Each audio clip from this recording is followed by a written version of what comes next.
نيوز، برنامج أسبوعي يتناول أهم أنباء المحافظات المصرية وأحدث الأخبار العالمية، ويناقش أقوى وأجرأ القضايا والمشكلات الاجتماعية من خلال تقارير الإعلامية منال رمزي. مصر نيوز يقدم أهم التحليلات والملفات الساخنة. للإعلامي الدكتور موافي عبد الله.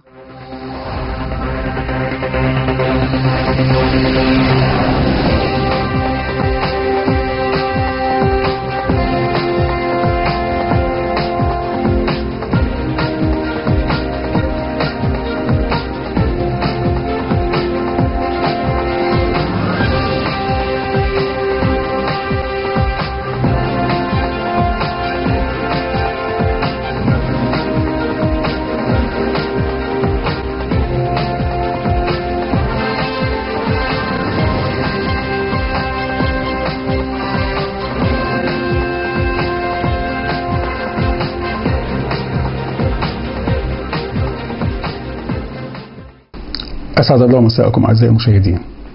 حلقة النهاردة الحلقة 138. عمر البرنامج في تعداد الحلقات 138. احنا طبعا الحلقة أسبوعية 138، بنطرح بقى نشوف كم شهر يعني كم سنة. أتمنى من الله عز وجل أن يديم علينا الصحة والعافية وأن نكون عند حسن ظن السادة المشاهدين. حلقة اليوم هتكون عن موضوعات مختلفة محلية والصراعات العامة اللي كل المجتمع حس بيها. أعتقد أن الحلقة دي مش يجب أن أنا أقدم فيها فقرة حول العالم، لأن الوقت كل واحد بيحلل بمزاجه وبراحته، ومهما أقول ومهما نعيد فاللي في دماغه في دماغه. هي موجة وبتعدي طالما أنهم مش مقدرين الظروف أو شايفين الوضع من زاوية تانية، لأنهم معذورين. كل المجتمع المصري معذور لأنه شايف حرب الاقتصادية، حرب الدولار، حرب البترول، الحرب العامة في البلاد كلها في العالم كله. هنتكلم عن الذهب والدولار، عن الأسعار، عن الخبز والتموين، عن الحكومة بوجه عام. هنتكلم عن المشروعات الذاتية ومشروعات الخير.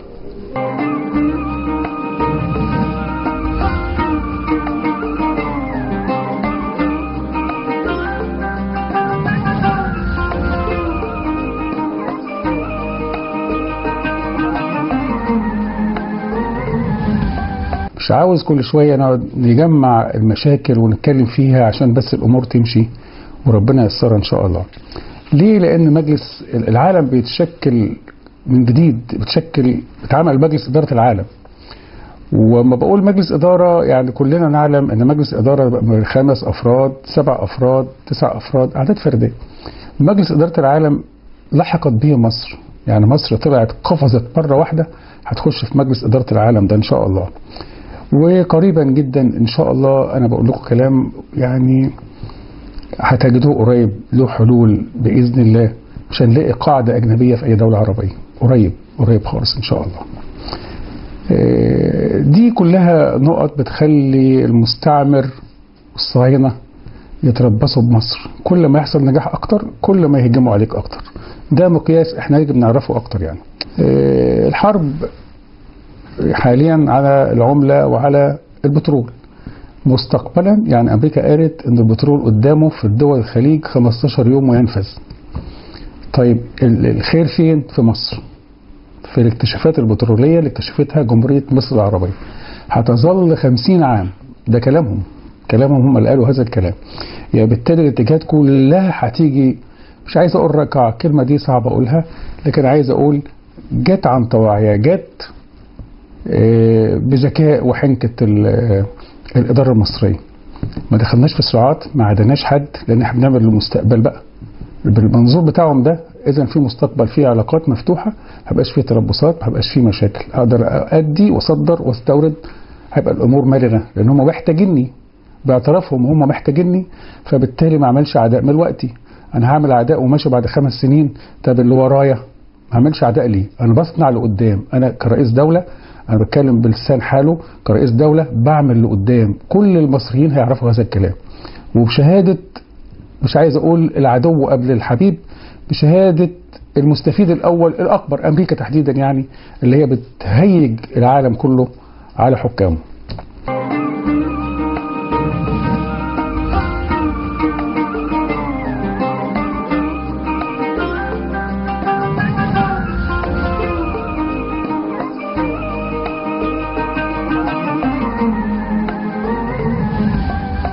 أعزائي المشاهدين، أنا أدرك تماما أن الوقت ليس مناسبا للهجوم على الحكومة. مش مناسب أبدا احنا نتكلم ونقول الحكومة والحكومة. عندي وزراء فاشلين، يعني عندي وزير الأوقاف، عندي وزير التموين، عندي يعني عايز أتكلم بقى في التأمين الصحي والسلبيات اللي موجودة في العلاج اللي بكثرة، لكن مش هو ده اللي الدكتور وصفه. يعني عندنا في التأمين الصحي كل واحد بيروح التأمين الصحي بيرجع بشنطة علاج قد كده، والعلاج ده أصلا ما بياخدوش. مش هو اللي دكتور قرره. مش هقول البديل بالمادة الفعالة، لا مفيش كلام من ده. أنا جربته ده وشفته، عاصرت أكتر من واحد واستعيت إن أجيب لأكتر من واحد، ولقيت إن العلاج البديل مش هو المادة الفعالة، علاج رديء. طيب ليه؟ يعني ما نجيب بكام مليون، مش عايز أقول مليارات عشان ما أخدش الناس يعني، أدوية ونحطها في التأمين الصحي على مستوى الجمهورية، ونيجي نبص إن الأدوية دي ما بتصفرش عن شيء. عشان أوفر منهم مليون جنيه مثلا، أجيب 10 مليون، أوفر مليون، 9 دول أو 10 دول ما جابوش نتيجة. الناس بتقول أنا بناخدهم عشان حقنا ما نسيبوش، انتقام، يعني روح انتقامية. أنا بقى مش بشجعها، لكن إحنا مش عايزين نوصل الناس لكده. عايزين نتكلم على الحاجات اللي فيها عائد. التضامن الاجتماعي برضو، أنا يعني أداء الدكتورة نيفين القباش، هي ست محترمة، وكل الوزراء ناس محترمين بلا شك، ناس قيمة وقامة بلا شك، لكن الفشل هنا في الأداء الحكومي. ربما الظروف الاقتصادية برضو تكون مؤثرة، لكن مش بالطريقة دي. لاجي يبقى في حلول. يعني ايه مشروع تكافل وكرامة ال 500-600 جنيه وبيقولوا بتشدقوا؟ انا اعرف فيز كتير جدا مش مفعلة. الموبايل اللي بتاع التليفون اللي بيطلبوه ده، يقول لك اطلب الاداره الاجتماعيه والوحده الاجتماعيه، يقولوا للناس يعني اللي هم اصحاب الفيزا جربوا على الرقم السري. الرقم السري ما بيردش خالص. انا نفسي جربته لحالات كتير، يعني كل شهر برد مره او اتنين. يعني الواحد يشعر ده حاجه متعمده. الحاجات دي كلها عاوزه تتعدل. ارجو ورجائي، يعتقد هو مطلب ناس كتير من الشعب المصري، في التعديل الوزاري الجديد، الأوقاف، التموين، التضامن الاجتماعي، التأمين الصحي، أعمى التأمين الصحي، كل دول لازم يتغيروا. لازم يجي ناس تانية أداء كويس. اتكلم على التموين، يعني هسيب التأمين الصحي بإشارة بسيطة اللي قلت عليها، العلاج والتضامن الاجتماعي بتكافل وكرامة، وحاجات تانية في المعاشات برضو. يعني مش وقتها زي ما قلت، مش وقته خالص احنا نتكلم في حاجة زي كده، لكن بطمح وبأمل ان ده يكون مراعى في التعديل الوزاري الجديد. هؤلاء تحديدا، يعني انا مش بنتقم منهم ولا بقول ان هم يعني أسوأ، لا، ده هم أدائهم بس هو اللي مش موفق. قد يكون الآخر أداؤه موفق. هقول على سبيل المثال وزارة التموين، اللي يعني أنا بنلاحظ كلنا كمصريين اللي بيركب المترو بلاقي كرسي ومقعد يقول كبار السن، مكان معين كبار السن. حتى في السجل المدني والحقوق المدنية يقول لك شباك مخصص لكبار السن، وهكذا احترام كبار السن. إلا وزارة التموين.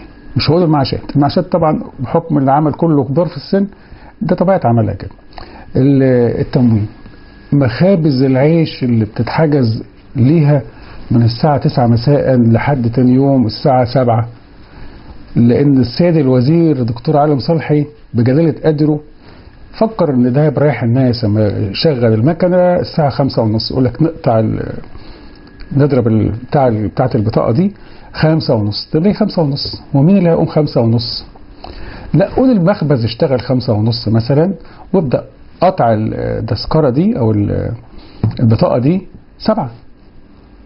قالوا ان هو بيقول عشان المدارس، انا عايز اروح المدارس. ما انت عامل 3 ايام، انا اروح النهارده يوم واجيب يومين 3، اجيب الجمعه واقعد يومين 3، اجيب السبت اجازه، معظم الاماكن اجازه.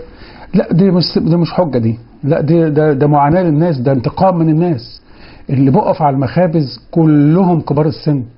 ليه كبار السن؟ مع ان ما لهمش. طب ما هو احنا قلنا في احترام للطابور وكبار السن، مفيش احترام خالص. طب ليه كبار السن؟ يعني واحد عنده بنته مثلا عندها 16 17 سنه هينزلها الفجر الساعه 9 بالليل لغايه 10 بالليل؟ ده بيحصل في المخابز، وهنسمع الوقت في التقرير ونقول لو ان مقتضب جدا منه. بحافظ برضه زي ما بقول ان مش وقت يعني محاسبه الحكومه، مش وقته خالص، لكن برضه لازم نقول ان الحكومه اهي مقصره او القطاع ده مقصر. الناس بتقف من 9 مساء والشوارع مكتظه، الواحد بيمشي في الشوارع اللي فيها الافران اكن في جنازه، منتظروا جنازه جايه او جنازه تطلع بعد شويه. حريم ورجاله، ستات كبار ورجاله كبار في السن، مفيش احترام لادميتهم خالص يا دكتور عالم صالح. الناس بتقف طوابير عشان سيادتك عامل المكنه 5:30، يبقوا 5:30 واقفين في الطابور، والطابور حوالي 60 70 واحد حريم ونفس شكله سيدات. الدقهلية فيها 1800 مخبز على مستوى المحافظة. معلوم ان الطن فيه 20 شكارة، والمخبز اللي عنده 20 شكارة بياخد 20 شكارة بيطلع 13200 رغيف يوميا، وده ما بيحصلش. انا ما اعتقدش ابدا، يعني شفت مخابز ومريت وتعمدت اشوف مخابز وجربت ودخلت في المعمعة دي، مفيش مخبز بيطلع يدوب 8000 بالكتير في اليوم. طبعا في اساليب كتير للمراوغه في الوقت والمكنه خلصت، ما حدش عارف المكنه خلصت ولا لا، حاجات كتير يعني ملهاش لازمه نتكلم فيها. يعني لو قعد حتى يطلع ال 13200 رغيف دول عاوزين على الاقل 4 ساعات، وهو بيخبز بيبدا قطع المكنه 5:30 بيبدا يبيع 6 مثلا، يبقى خلص 10، لا 7 بيكون مخلص. تيجي ازاي؟ لو بيعجن كده بيمسك العجينه ويخبطها في الحيطه ما يلحقش، يعني بالمنطق والحسابات. يعني هنشوف التقرير اللي معانا بيقول ايه.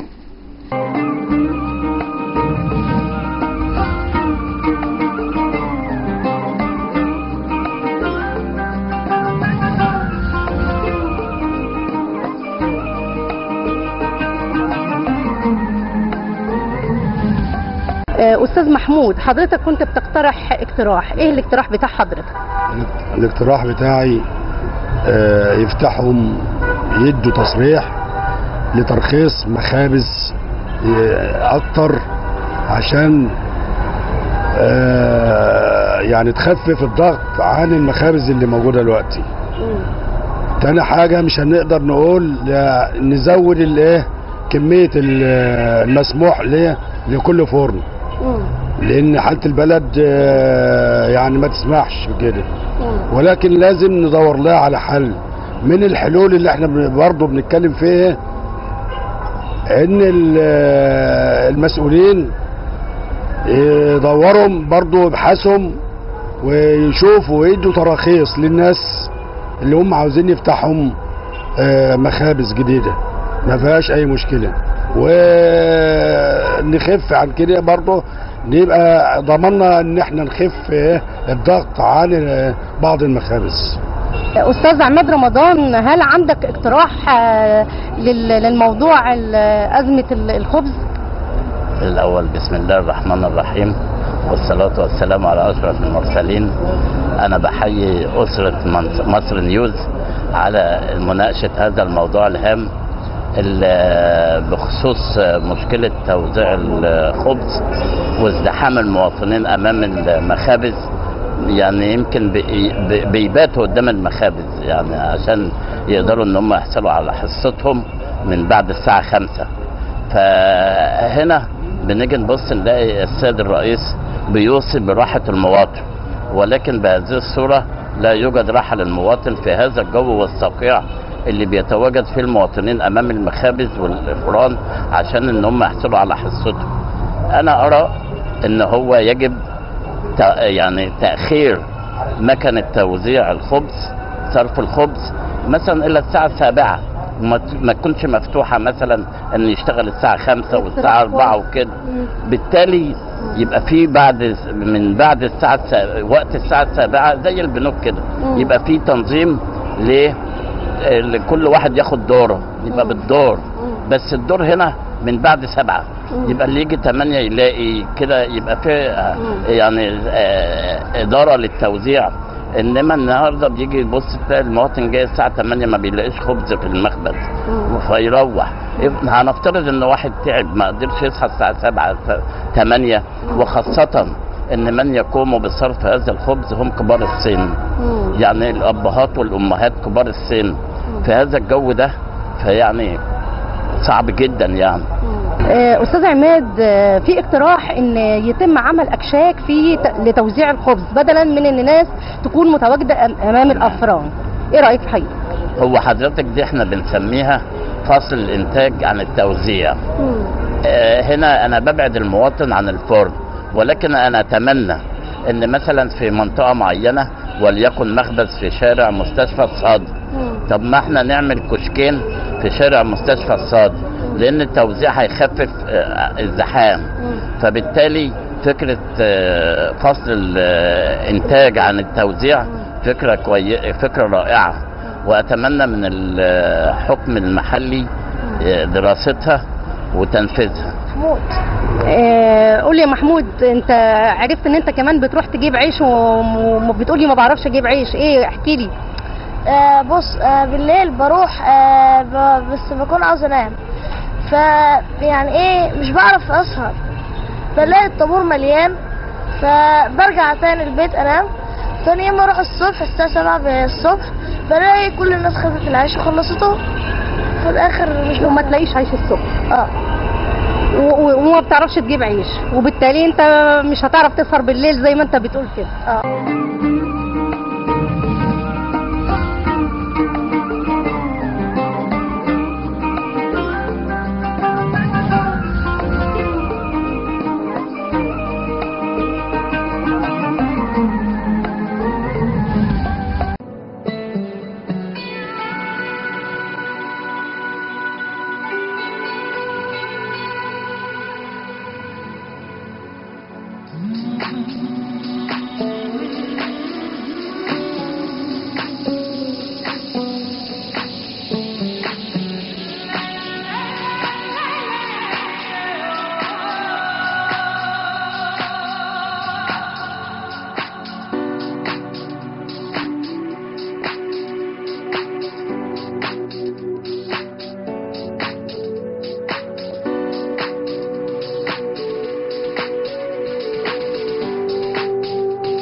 طبعا احنا جايين هنا عشان نبارك لأسماء مدام نورة ونقول لها ألف ألف مبروك للافتتاح الجميل اللي هي عملته لنا ده. وبصراحة احنا بنشكر، يعني مش قادرين نقول ولا نعمل جمالها، اللي هي ذوق وأدب واحترام وضمير في الشغل، فاحنا بنجيلها بناء على ضميرها في الشغل وتفانيها فيه. ولو احنا بنفكر نعمل حاجة بنفكر نعمل حاجات وحاجات، لأن هي دايما على طول عندها كل ما هو جديد، إذا كان في الشعر، إذا كان في البشرة، إذا كان في أي شيء يخصنا احنا ذات الحريم. فاحنا طبعا جايين هنا نقول لها الف الف مبروك، ويا رب دايما من نجاح لنجاح ومن تقدم لتقدم، واحنا طبعا معاها ووراها. انا اسمي حبيبه، وبجد المكان هنا جميل جدا وتحفه، ويا ريت كل زمايلي واصحابي يجوا هنا، ويا ريت كل اللي يشوفنا او يسمع عن المكان غزل الريم هو في سماحه بجد يجي ويجرب. والله المكان تحفه جدا وهيعجبكم قوي. مكان غزل الريم ما شاء الله عليها، الله اكبر، ربنا يحميها ومن نجاح لنجاح. بصراحه انا ما يعني مش عايزه اقول في حقها، لان انا ما فيش حقها بصراحه. ام اسماء حد محترم، حد ثقه، ما شاء الله عليها، الله اكبر، ربنا يحميها. انا جايه النهارده اجامل ام اسماء برسم الحنه، انا برسم حنه، جايه لام اسماء عشان اجاملها محبه في الله. هي انسانه فوق الوصف بصراحه، كل خدماتها عندها هنا هتلاقيها، من الشعر للجسم للبشره للميك اب، كل حاجه ماتيريال ما شاء الله عليها، الله اكبر، ربنا يحميها. ما شاء الله عليك يا ام اسماء، تستاهلي خير الدنيا كله. وانا جايه النهارده اقول لها الف الف مبروك يا ام اسماء، ربنا يوسع عليك يا حبيبه قلبي. مساء الخير، انا جايه ابارك لاختي وحبيبتي ام اسماء. انا مش هقول كلام كتير لان هي غنيه عن التعريف وحبايبها كتير، ربنا يوسع عليها والف الف مبروك يا نوره. ربنا يجعله فتحه خير يا رب عليكي، وتزوديه كمان وكمان، وتبقى اكبر توب واكبر غزل الريم في سمنوت كلها وفي الشرق الاوسط كله. انت بجد تستاهليها، ايديك تتلف في حرير، وكفايه ذوقك ومعاملتك وطريقتك واسلوبك اللي بتخلي كل الناس تحرى لهم، يعني تخلي كل الناس تجيلك. ربنا يبارك لك يا حبيبه قلبي ويوسع رزقك ويرزقك كل الخير يا رب، لانك انت بجد تستاهلي. وعشان الجمال عدى الكلام، جينا مخصوص لمحافظه الغربيه في سمنود في منطقه سماحه. غزل الريم عند مدام نوره. مساء الفل والجمال. مساء الورد على عيونك. فاول ما جيت لقيت الحبايب كتير متجمعين، وكل واحد فيهم عايز يقول كلمه لمدام نوره.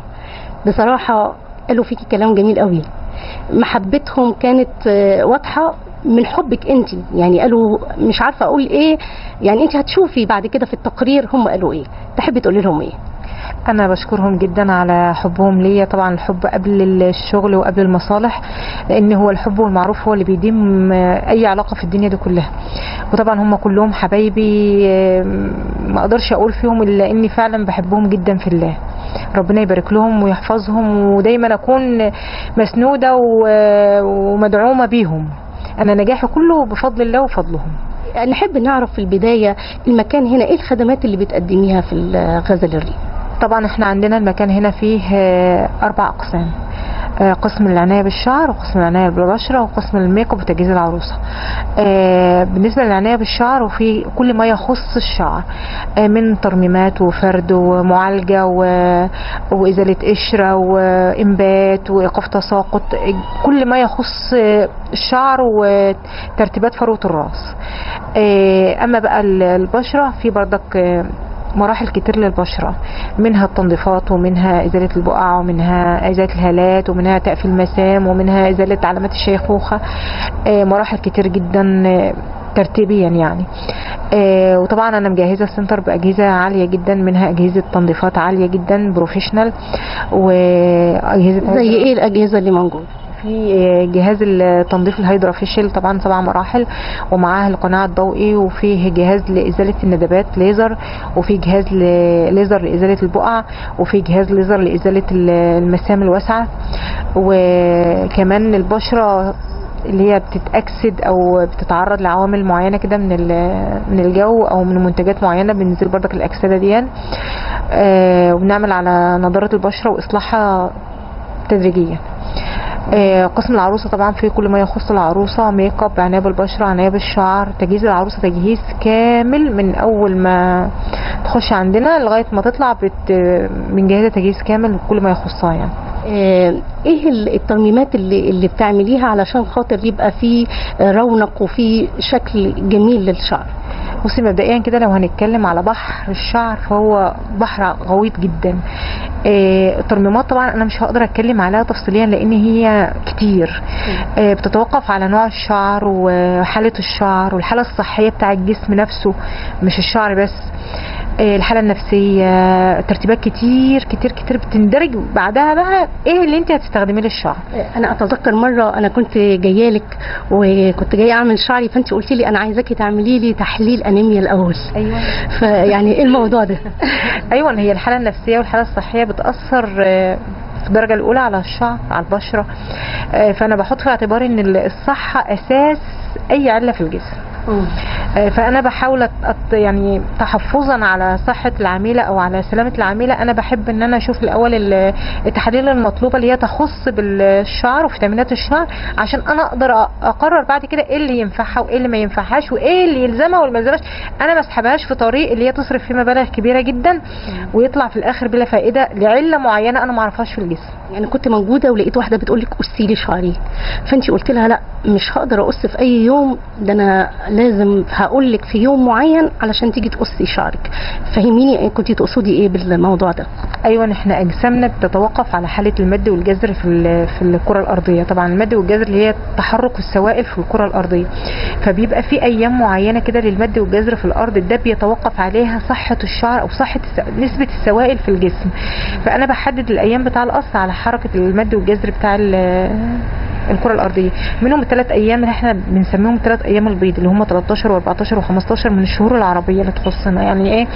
عندنا احنا حالا في شهر رجب، كل سنه وانتم طيبه، في 13 و14 و15 رجب، دول بيفضل فيهم القص. طبعا كل يوم من الايام ال3 دول ليه فايده في الجسم او ليه فايده للشعر. في يوم للاطاله، في يوم لايقاف التساقط، وفي يوم لازاله التقصيف وصحه الشعر. ناهيكي بقى ان هو في حالات اصلا بيتوقف نمو الشعر برضك، نرجع للحاله الصحيه بتاع الجسم، بيتوقف نمو الشعر على فيتامينات الجسم، فمهما قصيتي برضك مش توصلي للنتيجه. فالحاله الصحيه بتاع الجسم هي الاساس وهي التوب في اي مقياس لعلاج شعر. هل لسه في حاجه احنا ما اتكلمناش فيها؟ هو في نقط كتير احنا ما اتكلمناش فيها، بس اهم نقطه بقى اللي انا عايزه اوصلها للعميل اللي بيجيني، في عملاء بيجوا بتبقى يعني آلية ان انا اعالج شعر تجميليا بتبقى غير مسموحه نهائي. وليكن في المده المعينه اللي انا لازم اعالج فيها الاول صحيا وبعد كده اعالج تجميليا. فمعظم العملاء بيجوا لا انا عايزه اعالج، فانا عايزه اعالج التجميلي. بيتغاضوا جدا جدا جدا عن الجانب الصحي. فبمجرد انت ما بترفضي ان انت تطبقي العميله او تفيديها من ناحيه التجميل، في ناس كتير ممكن تزعل، وفي ناس كتير ممكن تاخد مثلا موقف منك. بس والله انا بعمل الخطوه دي اساسا في المرحله الاولى، يعني مراعاه لصحه الزبون وتقديرا للزبون نفسه. فانا يعني انا حابه ان انا اقول للزباين اللي بيجوني او العملاء بتوعي ان انا لو رفضت ان انا اطبق لاي حد، فانا برفض سلامه ليه، مش برفض مصالح او برفض اي حاجه تانية. وبس، ودمتم كلكم بالف خير. انا ببارك لبنتي على الخطوه اللي هي خدتها ديت، وربنا يجعلها خطوه خير عليها يا رب وفتحه خير، وربنا يكرمها ويرضيها ويرضى عليها. مركز غزل الريم تحت اداره واشراف الاستاذه نوره محمد عبد الرحيم نور، منطقة سماحة بجوار صيدلية الزيادي. وأنا بشكر جميع كل اللي شكر بنتي وقدرها وجه جميلة في المناسبة اللي هي فيه، ووقف جنبها في المناسبة اللي هي فيه، ونشكرهم ألف شكر، وربنا يرضيهم يا رب ونجملهم في الأفراح.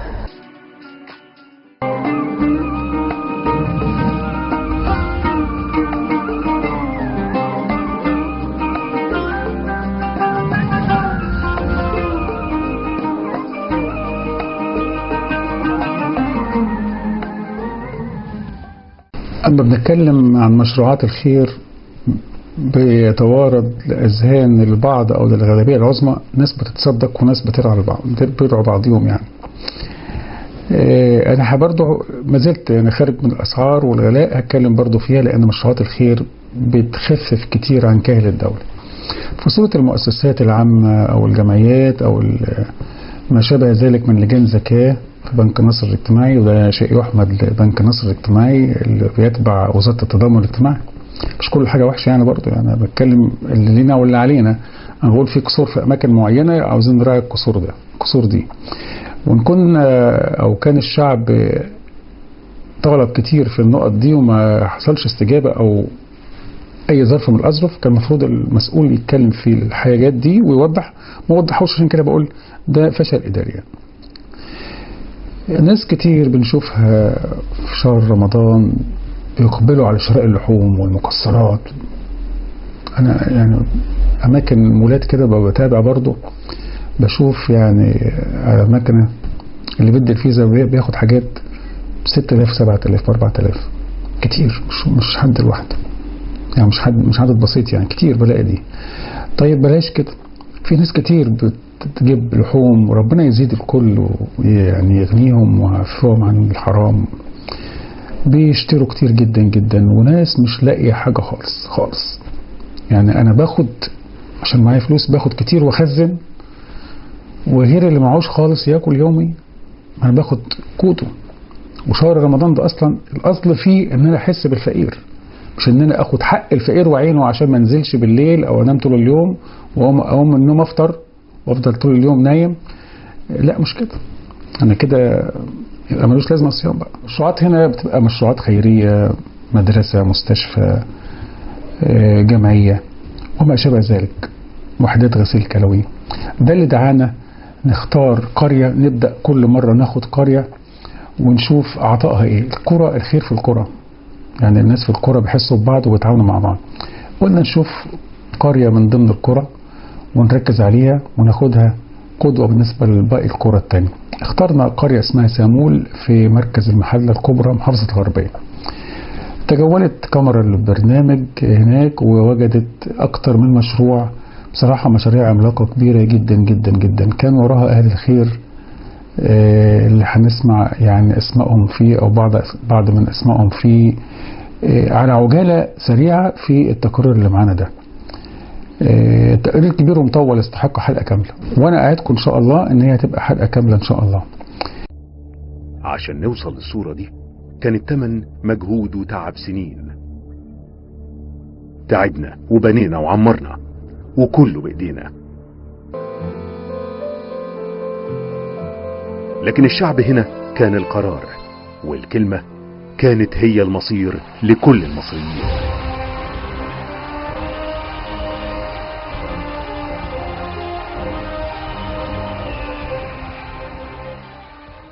بسم الله الرحمن الرحيم.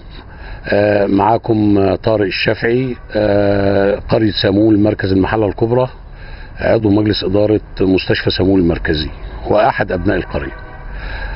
ما يميز أبناء قرية سامول إن هم مجموعة مجتهدة بتعمل في كل المجالات الخيرية، وإن شاء الله بمشيئة الله يعني لنا بصمات مع العديد من النواب، من أول دكتور كمال، الأستاذ محمود أبو الخير، الأستاذ عبد المحسن أبو الخير، الأستاذ محمد مرعي، الأستاذ حامد جهجة، الأستاذ إبراهيم الديب. على مدار السنوات كلها بيميز قرية سامول إن هي مجتهدة مع كل النواب اللي بيجوا. بالنسبة للمعاهد الأزهرية كانت نقطة الانطلاق مع العميد فوزي أبو ريا رحمة الله عليه، ومع أهالي سامول الشرفاء أيامها الحاج رمضان أو غيره، أو الحاج الشيخ مصطفى جاب الله أو غيره من القائمين آنذاك، حتى لا ننسى أحد وهم كثيرون. كانت نزعة المعاهد الأزهرية ساعدنا فيها رحمة الله عليه الدكتور كمال أبو الخير، ودي كانت أول الوهج للمشاريع الخيرية والجهود الذاتية في قرية سامول.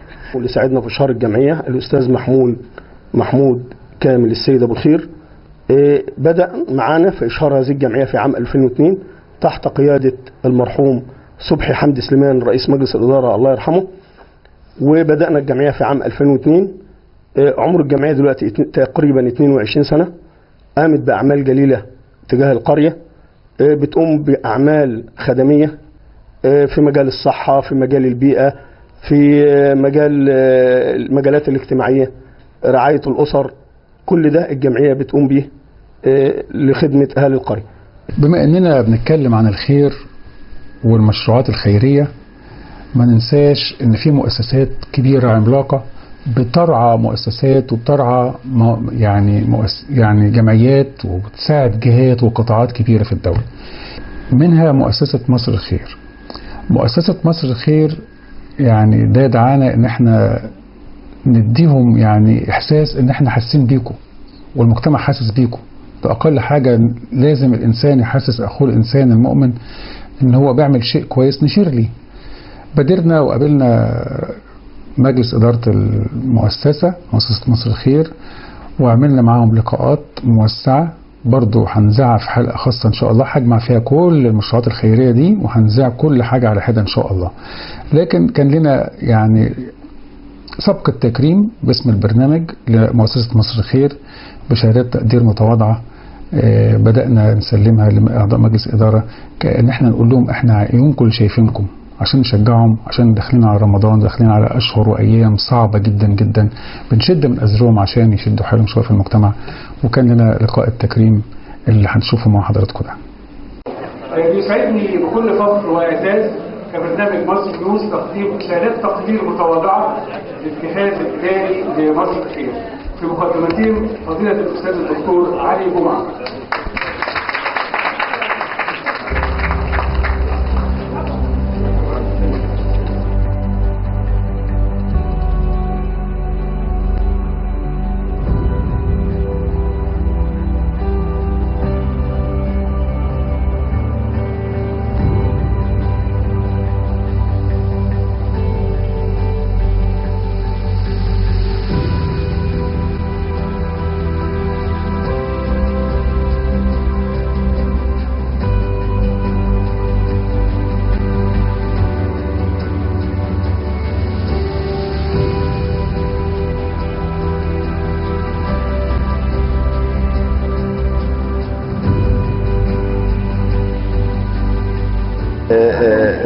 أسلوب معين، وأيضا التكنولوجي يساعدها الآن في قضايا الديجيتال وقضايا منافذ البيع وقضايا قاعدة البيانات اللي ممكن توجد في هذا المجال.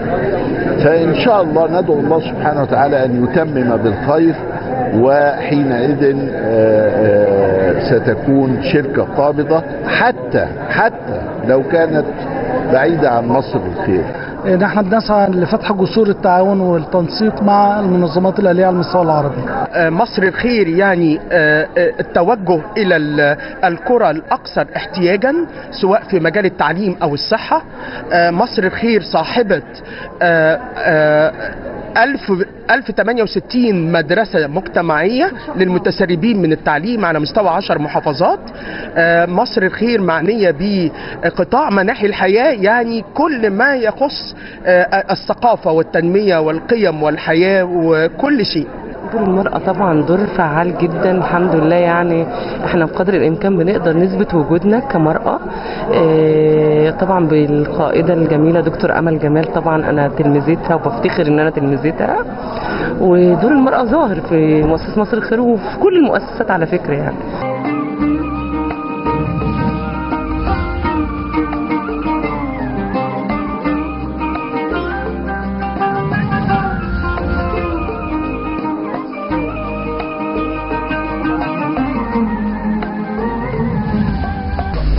من بين المشروعات الخيرية أيضا المراكز الطبية. اخترنا مركز الأورام جامعة المنصورة من أحد المراكز الطبية في جامعة المنصورة عاصمة الطب كما يطلق عليها.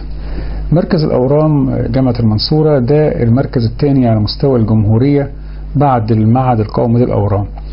معهد مركز الأورام أنشأ مبنى آخر لمرضى الأورام. أدعو الله أن يحفظنا وإياكم من شرور هذا المرض، الأمراض السرطانية تحديدا. كان لنا لقاء مع الأستاذ الدكتور وليد النحاس مدير مركز الأورام، وإحنا طلبنا يعني من الدكتور وليد النحاس فكرة عن المبنى وعن احتياجات المبنى. الدكتور وليد بيتكلم عن المبنى الجديد، وأنا أدعو حضراتكم وأدعو السادة المشاهدين وكل رجال الأعمال وأهل الخير أن هم ينظروا بعين العطف لهؤلاء المرضى في مركز الأورام جامعة المنصورة. نتابع التقرير. يسعدني في هذا اللقاء يكون ضيفي أستاذ دكتور وليد النحاس، أستاذ جراحة الأورام ومدير مركز الأورام جامعة المنصورة. أهلا بيك يا دكتور. أهلا بيك، أهلا بحضرتك. دكتور وليد، مركز الأورام حدثت فيه ثورة منذ تولي عهد سيادتكم. يسعدني أني أعرف حقيقة تشييد من إنجازات لهذا المبنى. هو في الحقيقة أنا هحب أوضح إن إحنا يعني هي أجيال وراء أجيال، كله بيسلم بعضيه، فإحنا بنكمل ما قام به السابقون. يعني دول كلهم كله كان بيسلم الآخر، وكله عمل بصمة، وكله بيكمل الآخر. فهو جايز أنا نائب مدير من 2014 مع الدكتور أحمد ستيت ومع الدكتور محمد حجازي، ثم أنا مدير المركز من سنة 2020. فهو احنا عندنا دايما بنشتغل بروح الفريق، مش بتنسب لشخص ولكن لفريق، في فريق إداري كامل بيمثل من الإدارة، ثم الفريق بيسلم الفريق اللي وراه. جايز كان الفترات الأخيرة لإدارة المركز كانوا كلهم جراحين، فكلهم كانوا من قسم واحد، فكله بيسلم الآخر. يعني هتلاقي مش واحد بس تنسب ليه كل الحاجات دي، ولكن هو أجيال بتسلم بعضيها، لأن كله هدفه ان احنا نعمل تطوير في الخدمات العلاجية لمريض الأورام اللي هو يستحقها. اللي بيقدمه مركز الأورام، وما مدى مشاركة المجتمع المدني معاكم؟ هو في الحقيقة طبعا يعني أنا هقسمها لنقط. هو طبعا نسبة زيادة الأورام هي زيادة نسبة عالمية، مش عندنا بس، ولكن بيقابلها تقدم شديد في طرق العلاج. فطبعا احنا مركز الأورام عندنا جراحة الأورام، وعندنا طب الأورام اللي بيعالج العلاجات الكيماوية والعلاجات الموجهة، وعندنا أورام الأطفال برضو بتتعالج عندنا، وعندنا أورام الدم، أمراض الدم. فجايز احنا مركز متكامل بنعالج الكبار والصغار، واحنا اللي الناس ما تعرفوش ان احنا 13 دور بسعة سريرية 500 سرير. لأي مستشفى اللي بيشتغل في المجال الطبي يعرف ان ايه دي سعة سريرية كبيرة جدا. نتيجة طبعا الخدمات الطبية بنحاول دايما ان احنا نقدم خدمات طبية متميزة، ودايما بنحاول زي ما العالم ماشي احنا ماشيين. احنا عندنا ابحاث عالمية في جميع الاقسام، وعندنا دكاترة على مستوى عالي لا يقل عن اي حد على مستوى العالم، وعندنا ناس العالم كله يعرفها في المجال، سواء في الجراحة، سواء في طب الاورام، سواء في اورام الدم او علاج الاطفال. فزيادة اعداد، كل ما انت بتقدم خدمة طبية كل ما بيجي لك اعداد. احنا النهاردة بيجي لنا في العيادات الخارجية اكتر من 1000 مريض في اليوم. ده مش محافظة الدقهلية بس، ده بيجي لنا من المحافظات المجاورة، سواء من محافظة كفر الشيخ، من دمياط، من الغربية، جزء من الشرقية، ومن جميع محافظات مصر. وده يمثل عبء عليكم برضه. ما هو حضرتك احنا عشان كده احنا بنبني مبنى جديد. جايز المبنى الجديد مكون من 8 ادوار، هيكون في عيادات خارجية، وهيكون في علاج اشعاعي، جاهزين علاج اشعاعي تم فعلا التعاقد عليهم بالفعل. وجايز احنا وصلنا للدور الرابع في المبنى ده، باقي 4 ادوار كخرسانة، وهيبتدي التجهيزات الداخلية. كل ده علشان نقدر نزود الساعة بتاعة المركز، نزود الخدمات. برضو بيلاقي هذا لان المركز مفتتح سنة 2004، ان احنا بنطور الخدمات السابقة، سواء من بنية تحتية بنحاول ان احنا نعملها على اعلى مستوى.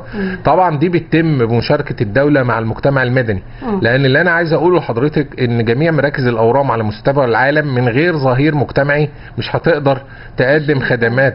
يعني هنلاقي المراكز الكبيرة في العالم، سواء جوستاف روسيه، سواء MD أندرسون، كله بيبقى له ظهير مجتمعي بيعمل له سبورت وبيحاول ان هو يدعمه. فاحنا عندنا هنا من رجال الاعمال، عندنا حاجات كتيرة جدا تم تطويرها من الدولة ورجال الاعمال مع بعض. عندنا هنا اجهزة كتيرة، وعندنا حاجات اشتريناها على احدث مستوى بالدولة مع المجتمع المدني. فبالتالي مشاركة المجتمع المدني في الوقت عندنا في مركز الاورام عالية جدا، سواء من رجال الاعمال او حتى الدكاتره العاملين او الدكاتره العاملين في مستشفيات اخرى. هنلاقي حاجات كتيره جدا بيدعموا مركز الاورام ومريض مركز الاورام، لان احنا بنحاول مريض الاورام يستحق الدعم. مريض الاورام بيبقى عنده حاجات بتضايقه نفسيا كتيرة. الامور احنا بنحاول ان احنا نخليه في مكان كويس، مكان يقدر ان هو يبقى مستريح وهو بياخد الجلسات بتاعته وهو بيعمل العملية بتاعته. فبالتالي في دعم كتير من المجتمع المدني لمركز الأورام. الرياضة رسول السلام والمحبة ولم الشمل، مبادرة رياضية ثقافية جديدة من نوعها، أطلقت في المملكة العربية السعودية على مستوى الوطن العربي. هذه المبادرة كرتنا ثقافتنا، تلقتها جمهورية مصر العربية بعد تنفيذها في المملكة العربية السعودية بدعوة من الدكتور جاسم الياقوت نائب رئيس اتحاد الإعلاميين العرب رئيس اللجنة العليا المنظمة للمبادرة. ذلك الرجل الذي يمتلك مخططات فكرية كبيرة تمهد للمشاركة في اليوم العالمي للشباب بأمريكا. بعد أن أشادت الدول بالمبادرة دي وبالقائمين عليها الذين رسخوا لثقافة الوعي في تلك المبادرة، هذه المبادرة التي شملت جميع الأعمار من طلائع وشباب ومهارات وبطولات وألعاب فردية ومسرحيات قومية توعوية وما شابه ذلك يعني. وأنا إذ أشكر البرلمان العربي على تكريمه للدكتور جاسم الياقوت على مبادرة كرتنا ثقافتنا، وكان التكريم المشهود من رئيس البرلمان السيد عادل العسومي.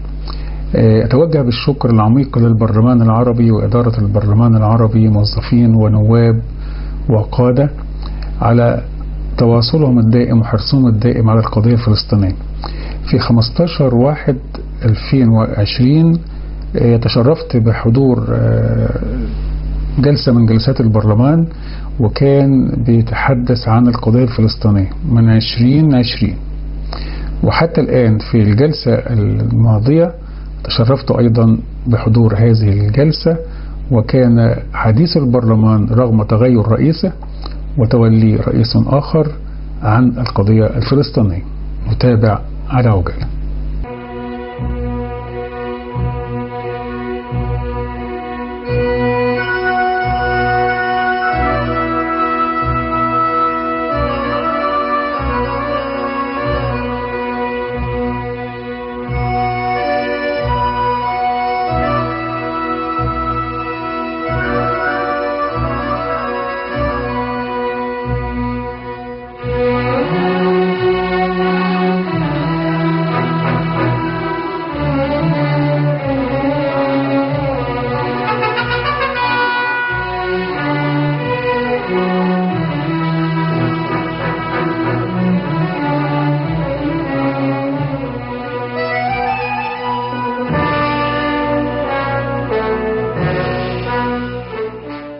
صاحب السمو الأمير فيصل بن فرحان آل سعود وزير خارجية المملكة العربية السعودية، إن التطورات المستمرة والمتسارعة في العالم العربي وصلت إلى درجة في غاية الخطورة في ظل مستجدات يشهدها العالم العربي من صراعات وتدخلات خارجية في شؤونه الداخلية، وما تمثله من تهديد مباشر للأمن القومي العربي.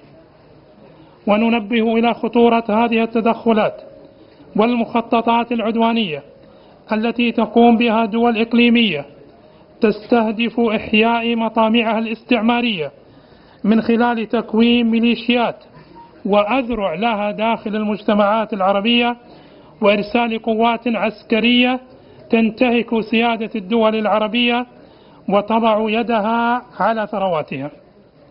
ورغم كل التحديات والظروف الدقيقة التي تمر بها أمتنا العربية، تبقى القضية الفلسطينية هي القضية الأولى والمحورية للعالم العربي. هو أحد هذه الأيام حيث بدأ البرلمان العربي الدائم ليكون شعاعا النور وأمل واعدا في مستقبل مشرق تشارك فيه شعوب الأمة العربية حكوماتها في اتخاذ القرار في منظومة العمل العربي. طبعا جلسة اليوم كان جلسة مهمة وهي معالجة أو مناقشة القضية الفلسطينية والعدوان الغاشم التي تقوم به إسرائيل على قطاع غزة.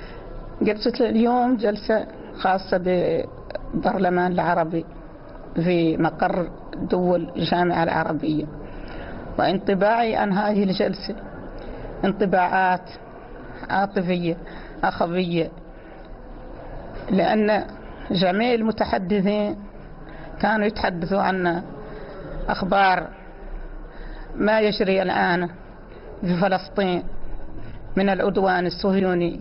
اهلا بحضرتك. اهلا وسهلا. بكل فخر ان يعني اشعر اليوم وانا اشارك في جلسه البرلمان العربي المنعقده تحت قياده اخي وصديقي معالي الاستاذ عادل عبد الرحمن العسومي رئيس البرلمان العربي، واوجه له الشكر والتقدير.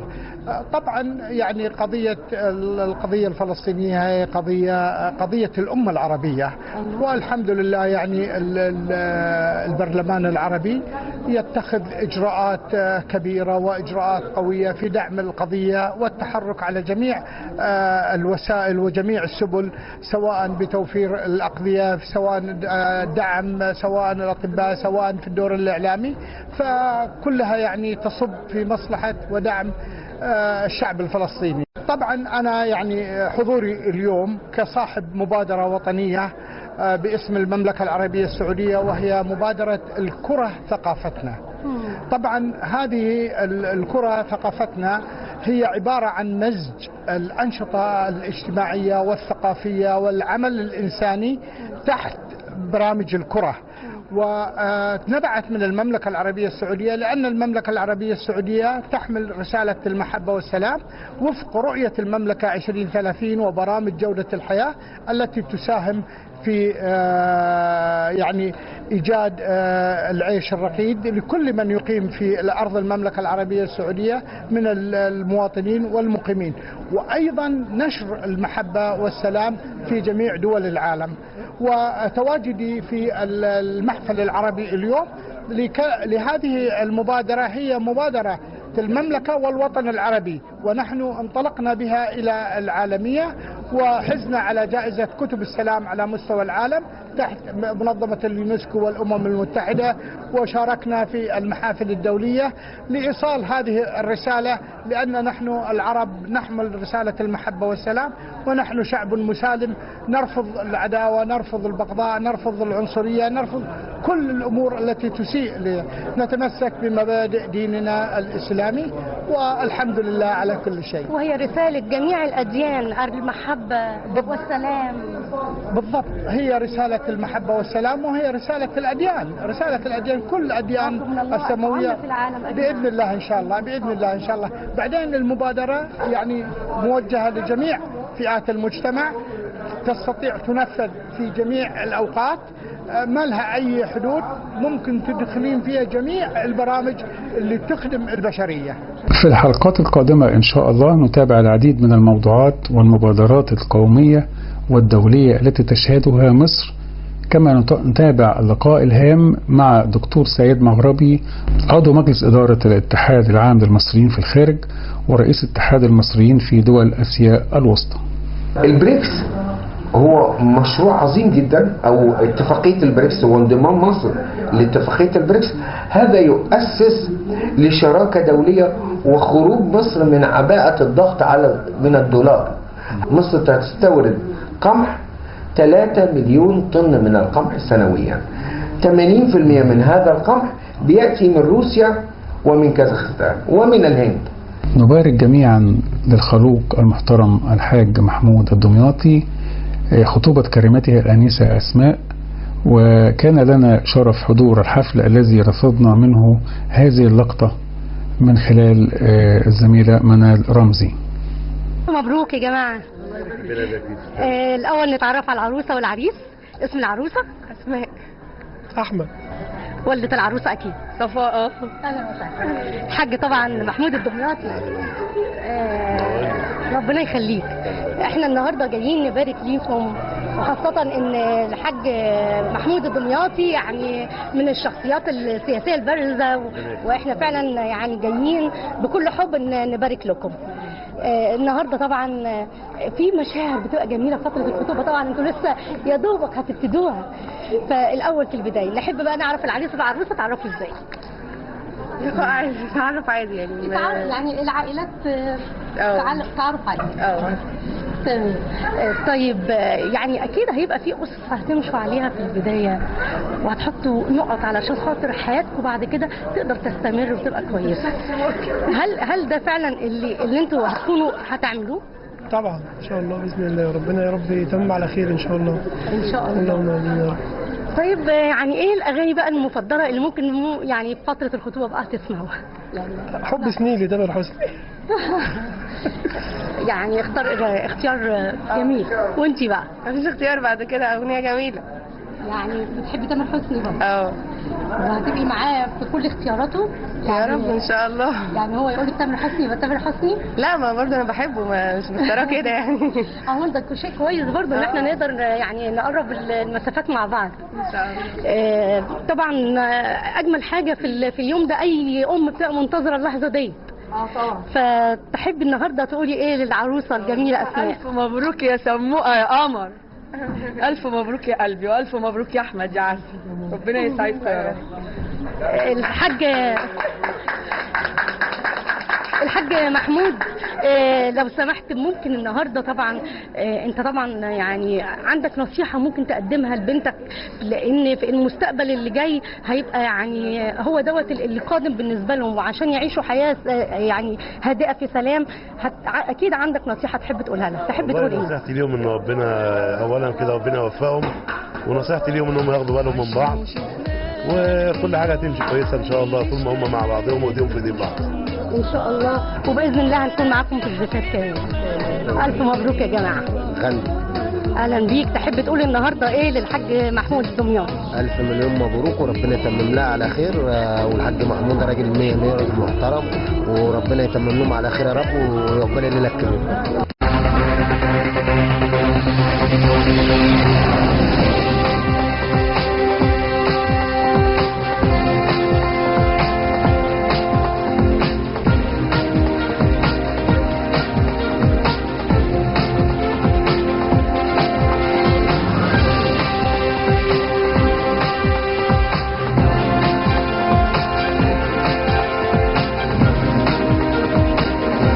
الوكيل الإعلامي الرسمي شركة ميديا فيجن.